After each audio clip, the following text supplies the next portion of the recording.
Hello guys, welcome back to just grow. तो जैसा कि आपको पता है, हमने अपने इस यूट्यूब चैनल पे फिजिकल ज्योग्राफी की सीरीज स्टार्ट कर रखी है। अगर हम बात करें फिजिकल ज्योग्राफी की सीरीज के साथ साथ हमने अपने चैनल पे इकोनॉमिक्स की सीरीज भी स्टार्ट कर रखी है। पॉलिटी और इंडियन ज्योग्राफी की सीरीज ऑलरेडी कंप्लीटेड है, तो आई विल सजेस्ट आप उन दो सीरीज को भी जरूर चेकआउट करना। काफी ज्यादा हेल्पफुल साबित होंगी आपकी एग्जाम प्रिपरेशन जर्नी में हमारी चैनल पे बनाई गई सीरीज। ठीक है, तो अगर हम बात करें हमारी इस फिजिकल ज्योग्राफी की सीरीज की, तो लास्ट वीडियो में हमने प्रेसिपिटेशन एंड रेनफॉल को बहुत अच्छे से कवर कर लिया था। आज की इस वीडियो में हम समझेंगे ओशन फ्लोर्स को। एक बहुत ही इंपॉर्टेंट टॉपिक हो जाता है ये ओशनोग्राफी को अगर पढ़ने से रिलेटेड। सबसे पहला टॉपिक, अगर आपको यही चीज क्लियर नहीं हो पाएगी तो आपको ओशनोग्राफी पूरी समझ नहीं आएगी। तो इसलिए आई विल सजेस्ट अपनी पेन और नोटबुक जरूर लेके बैठना। और अगर आपको हमारे ये हैंड रिटन नोट्स परचेस करने हैं तो डिस्क्रिप्शन में हमारा नंबर है, आप हमसे वहां पे जाकर व्हाट्सएप पे कांटेक्ट कर सकते हैं और ये हमारे बनाए हुए हैंड रिटन नोट्स परचेस कर सकते हैं। तो आइए चलते हैं हम अपने टॉपिक ओशन फ्लोर्स पे।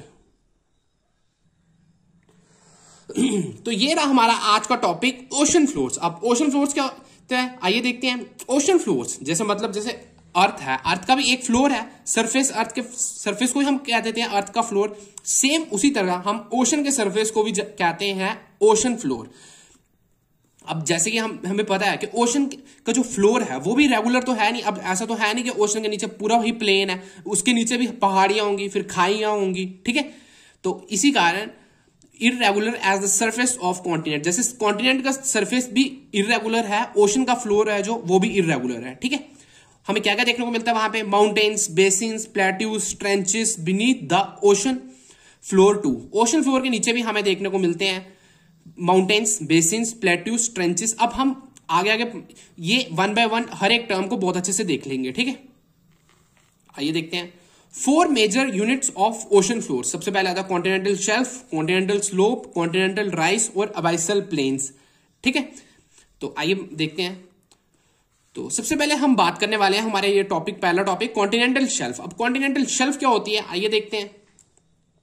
कहते हैं देयर इज नो क्लियर और well defined line separating the ocean from the continents. अब ऐसा तो है नहीं कि कोई पर्टिकुलर एक लाइन है जो अर्थ के सरफेस और ओशन के सरफेस को एक सेपरेट करती है। ठीक है, जैसे फॉर एग्जांपल इंडिया और पाकिस्तान को एक अलग लाइन सेपरेट करती है, इंडिया और चाइना को एक अलग लाइन सेपरेट करती है। बट ऐसा है नहीं कि ये ओशन सरफेस और अर्थ का जो सरफेस है लैंड सरफेस, उसको कोई लाइन सेपरेट करे। ठीक है, पहली लाइन में यही लिखा हुआ है।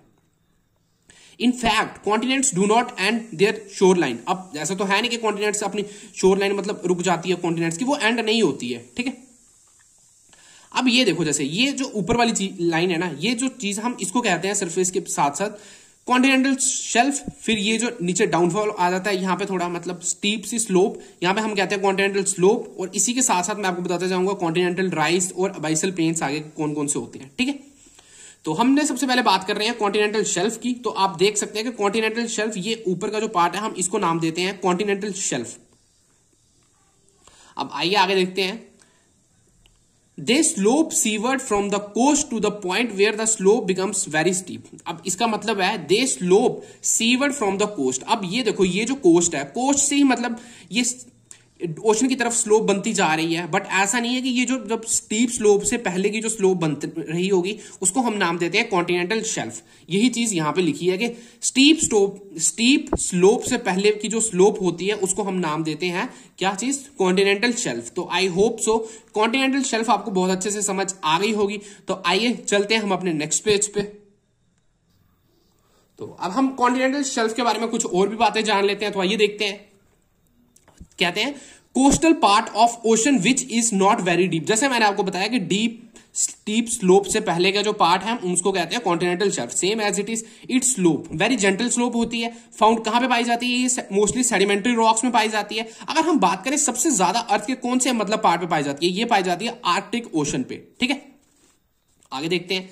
Extend to a depth of 100 fathoms. 100 fathoms यानी एक फैथोम कितना होता है? 1.8 मीटर। आपको आपके एग्जाम में पूछ लिया जा सकता है कि ये जो फैथम है ये किसकी यूनिट है और इसको 1 फैथम इक्वल टू कितना मीटर होता है। ठीक है, तो आई विल सजेस्ट इसको आप एज इट इज अपनी नोटबुक पे जरूर नोट डाउन करना। आइए आगे देखते हैं। Places where mountain run parallel closest to coast narrow या एब्सेंट। ये इसका क्या मतलब है? यहाँ पे इसका मतलब यही है कि जो प्लेसेस हैं जहां पे मतलब जो माउंटेन्स हैं वो पैरेलली होते हैं कोस्ट के, ठीक है। अब बात करते हैं continental shelf occupy about 7% of ocean area. जो कॉन्टिनेंटल शेल्फ है, अब ऐसा तो है नहीं यहां से अगर ओशन स्टार्ट हुए तो वो यहीं से गहरा हो जाएगा, वो ऐसे ऐसे करते करते धीरे धीरे आगे तक गहरा होता जाएगा, ठीक है। तो इसी के कारण उन्होंने कहा है कि ये ऑक्यूपाई करते हैं 7% ऑफ टोटल ओशन के एरिया को। अब आगे देखते हैं about 20% petrol and gas is found here. जी हाँ, कॉन्टिनेंटल शेल्फ पे हम सबको तो एक चीज तो पता है कि ओशन में काफी ज्यादा mineral resources and natural resources बहुत सारे हैं जो पाए जाते हैं, ठीक है, जो अभी तक एक्सट्रैक्ट नहीं किए गए हैं। तो अबाउट आप देख सकते हैं 20% तक पेट्रोल और गैस पाई जाती है कॉन्टिनेंटल शेल्फ पे, यानी ओशन के जो सबसे पहले वाला पार्ट होता है वहीं पे। अब आगे देखते हैं richest fishing grounds in the world. ये रिचेस्ट फिशिंग ग्राउंड भी इसे कहा जाता है पूरे वर्ल्ड में। मेराइन लाइफ एग्जिस्ट हियर, तो ऑब्वियसली अगर ओशन है तो यहां पे मेराइन लाइफ भी जरूर एग्जिस्ट करेगी। अब आगे देखते हैं sources of fishes minerals including sand and gravel. यहां पे किसका किसका सोर्स है, ये फिशेस का, मिनरल्स का। आगे देखते हैं कोरल रीफ्स। कोरल रीफ्स यहां पे बहुत कॉमनली पाए जाते हैं। तो आगे देखते हैं लास्ट पॉइंट क्या कहता है, the world's largest continental shelf. अब बात आती है कि वर्ल्ड की सबसे लार्जेस्ट कॉन्टिनेंटल शेल्फ कौन सी है, तो वो है साइबेरियन शेल्फ। ये कहां पे पाई जाती है, आर्कटिक ओशन पे पाई जाती है, ठीक है। तो इसी के साथ साथ हमने कॉन्टिनेंटल शेल्फ को बहुत अच्छे से कवर कर लिया है। अब हम सेकंड टॉपिक हमारा देखने वाले हैं सेकंड, तो वो है हमारा कॉन्टिनेंटल स्लोप। शेल्फ के बाद आता था continental slope. Extent seaward from the continental shelf, यानी सी वर्ड यानी इस साइड या इस साइड, जिस साइड सी है उसी साइड आती है कॉन्टिनेंटल शेल्फ के बाद। ये थोड़ी स्टीप स्लोप होती है।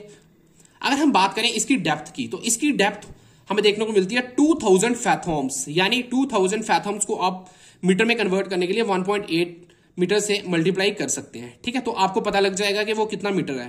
तो इसी के साथ साथ ये तो था हमारा सेकंड पेज पे। तो आइए चलते हैं हम अपने थर्ड पेज पे।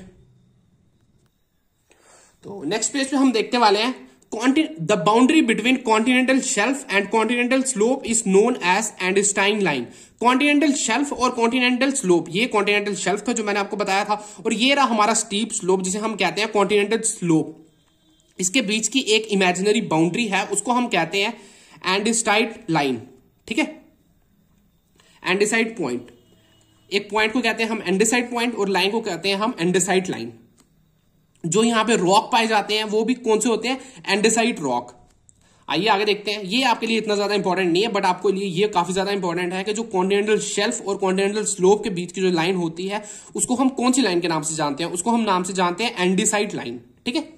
अब आइए आगे देखते हैं cover about 8.5% of total ocean area. अब मैंने आपको कमेंट सेक्शन में आप मुझे जरूर बताना कि कॉन्टिनेंटल शेल्फ कितना परसेंट एरिया ऑक्यूपाई करता था और कॉन्टिनेंटल स्लोप ऑक्यूपाई करता है around 8.5% of total ocean area, ठीक है। Marine life exist less than continental shelf.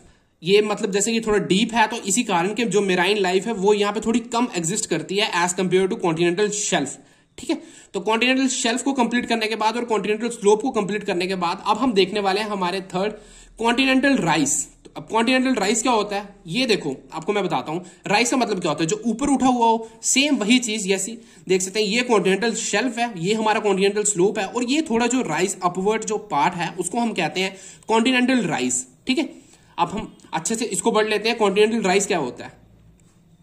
At the foot of the slope is found area slightly rising due to accumulation of debris transport over the slope। यहां पे कुछ ना कुछ debris, यानी ये क्या होते हैं, या देख सकते हैं आप यहां पे लिखा है कि जो डेब्रिस है वो ट्रांसपोर्ट हो गए यहां पे, मतलब इकट्ठे हो जाते हैं, जिस कारण यहां पे थोड़ी स्लोप बन जाती है at the foot of slope. इसके कॉन्टिनेंटल स्लोप के फुट पे ये हमें देखने को मिलता है कॉन्टिनेंटल राइस। सेम वही चीज यहां पे लिखी है, और आगे भी क्या लिखा है यहाँ पे, oil deposits occur here. Oil deposit भी हमें देखने को मिलते हैं कॉन्टिनेंटल राइस में, ठीक है। तो कॉन्टिनेंटल राइस तो था बस इतना सही। अब आगे देखते हैं, आगे आता है हमारे पास अबाइसल प्लेन्स। अब अबाइसल प्लेन्स कौन से होते हैं, डीप सी प्लेन्स। प्लेन्स इसके नाम में प्लेन्स लिखा है, तो प्लेन्स का मतलब होता है कि जो प्लेन एरिया, ठीक है। डीप सी प्लेन्स को हम नाम से जानते हैं जिसके अबाइसल प्लेन्स। अब आगे देखते हैं deepest and the most extensive part of ocean floor. ये बहुत ही नीचे पाए जाते हैं ओशन में, मतलब यानी काफी ज्यादा डीप पार्ट होता है ओशन का, और बहुत ही ज्यादा एक्सटेंसिव पार्ट होता है ओशन का, ठीक है।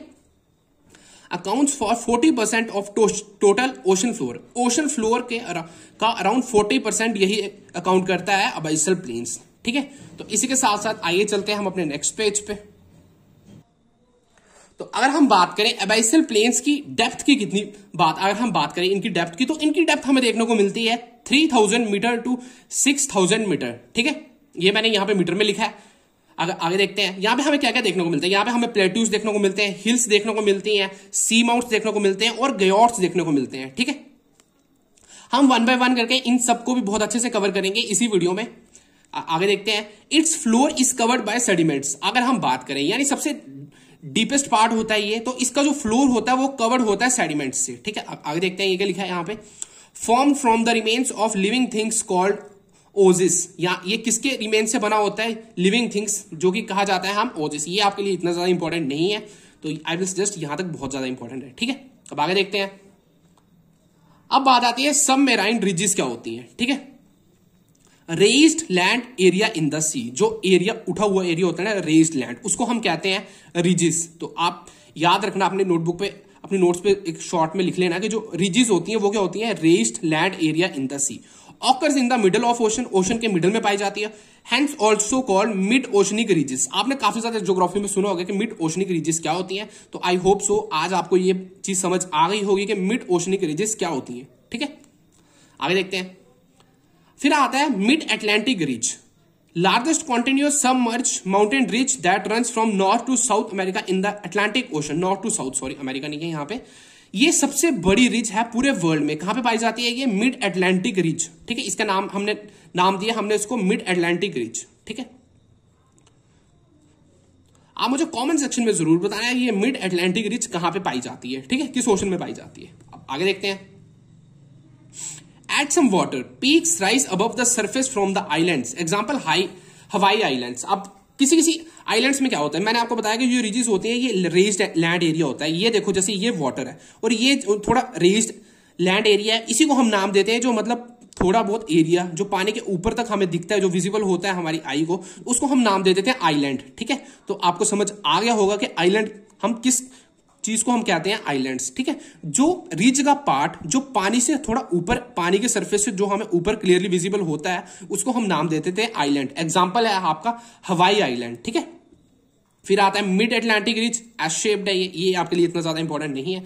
अब बात करते हैं हम सी माउंट्स। अब सी माउंट्स क्या होते हैं, हालांकि मैं आपको नेक्स्ट पेज पर डायग्राम के थ्रू हर एक चीज को बहुत अच्छे से क्लेरिफाई करूंगा। अब ये आप शॉर्ट फॉर्म में, इन शॉर्ट में लिख सकते हैं अपने नोटबुक पे। सी माउंट्स क्या होते हैं, a ridge rising more than 10 kilometre, sorry 100 metre above the ocean floor. अब ओशन फ्लोर से कुछ एक पर्टिकुलर मीटर तक की जो रिज होती है, 1000 मीटर तक की जो रिज है, उसको हम नाम दे देते हैं सी माउंट्स। ठीक है, फिर आता है बात ग्योर्ट्स क्या होते हैं। ग्योर्ट्स होते हैं फ्लैट टॉप्ड सी माउंट्स। ठीक है, इसको हम नाम देते हैं, इनको हम टेबल माउंट्स। अगर आपको क्वेश्चन में पूछ लें कि सबसे ज्यादा ग्योर्ट्स कहां पे पाए जाते हैं, तो फॉर योर इन्फॉर्मेशन सबसे ज्यादा ग्योर्ट्स पाए जाते हैं पैसिफिक ओशन में। ठीक है, तो इसी के साथ साथ चलते हैं हम अपने लास्ट पेज पे।